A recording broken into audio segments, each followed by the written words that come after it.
ప్రియులారా, బాగున్నారా? దేవుని వాక్యాన్ని క్రమంగా చదువుచున్నారా? ప్రార్థించుచున్నారా? నేటి ధ్యాన వాక్యము సమూయేలు రెండవ గ్రంథము 22వ అధ్యాయము 20వ వచనం.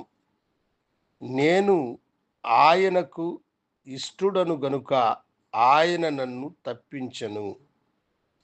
భక్తుడైన దావీదు చెబుతున్న మాట ఇది. సౌలు చేతిలో నుండి దేవుడు తనను కాపాడినప్పుడు ఆయన వ్రాసినటువంటి పాటే ఈ పాట.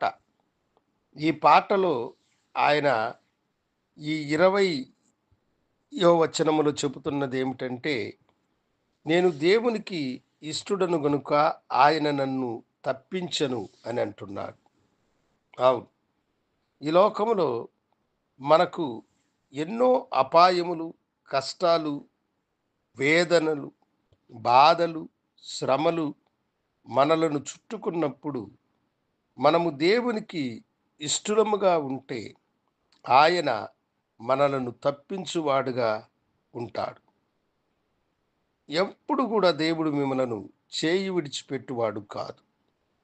ఎలాంటి గొప్ప అపాయమైనా, మనుషులు ఊహించనటువంటి అపాయము మనకు సంభవించిన వాటిలో నుండి దేవుడు మనలను తప్పించువాడు. దావీదును అలా ఎన్నోసార్లు మహారాజు అయిన సౌలు చేతిలో నుండి, ఆయన సైన్యము చేతిలో నుండి కాపాడిన దేవుడు ఆయన. షడ్రక్, మెషక్, అబేద్నెగోలకు అపాయము కలిగినప్పుడు అగ్నిలోనికి వెళ్ళి వారిని కాపాడినవాడు ఆయన.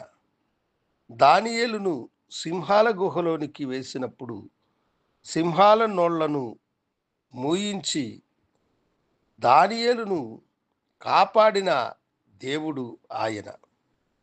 కరువు కలిగినప్పుడు తన దాసుడైన ఏలియాకు కాకుల ద్వారా ఆహారమును పంపించి కాపాడినవాడు ఆయన.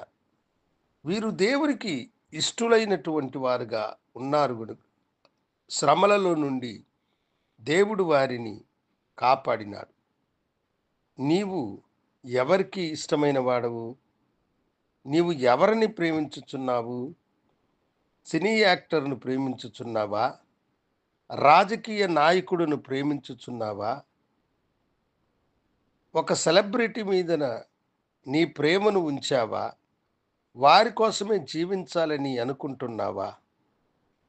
వారు మిమ్మలను కాపాడలేరు, మిమ్మలను రక్షించలేరు. మీ కొరకై ప్రాణం పెట్టి తిరిగి లేచిన యేసుని జ్ఞాపకం చేసుకునండి. ఆయనకి ఇష్టమైన బిడ్డలుగా మారండి. ఆయన శ్రమలలో నుండి, బాధలలో నుండి, వేదనలో నుండి మిమ్మలను కాపాడువాడు. ప్రార్థించుదాం. ప్రభువుకి సమర్పించుకోనండి. ప్రభువా, నేను నీకు ఇష్టడుగా ఉండాలని సమర్పించుకోండి. నేను మీకోసం ప్రార్థన చేస్తున్నాను.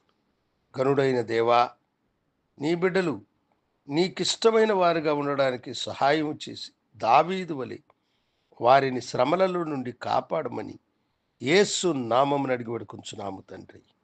ఆమెన్. శుభోదయం. ప్రభు మిమ్మలను దీవించునుగాక. ఆమెన్.